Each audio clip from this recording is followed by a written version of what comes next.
There's a principle that works in handling money and building wealth. I know a young woman who was in farming, and she wanted to buy this man's land so that she could have a bigger farm. When the man agreed to meet her, he said they should meet on this farm in Otta somewhere. She looked at the expanse of the land. In fact, she went there to lease the land from the man. But when he saw this young woman, thought, you are doing all this, yes. What do you want to do with the land? And she explained all her vision and everything and all of that. The man said to her, do you know what? Do you want to buy the land? She said she laughed. Why? She could not imagine herself buying the land because she can't afford it. So the man said to her, no, go back and think about what you can afford to pay me for this land. So she thought, what kind of thing is this? When you deposit your accounts in heaven, I want you to know that there's always a day of harvest. You don't have to wait to get to heaven to reap the fruits of it. Just understand how God works.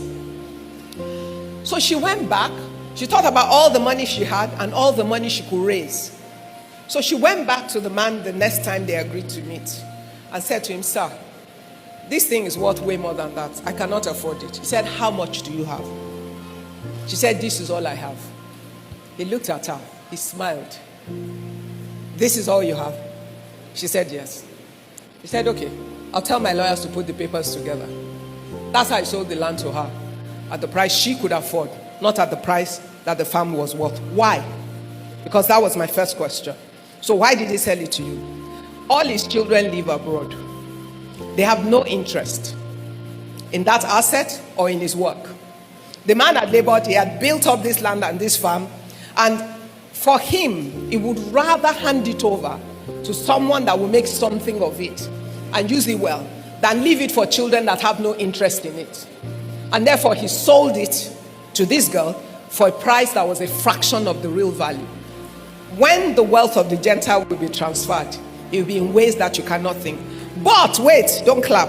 I need you to pick the lessons. On that day, when the man said to her, how much do you have and what can you put together? If she had nothing, what will she get? Okay.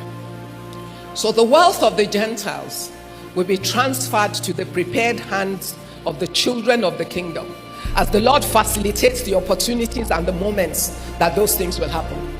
Now, the question is, what is your preparation? The Bible says, whatsoever you put your hands to do, the Lord will do what? He will prosper.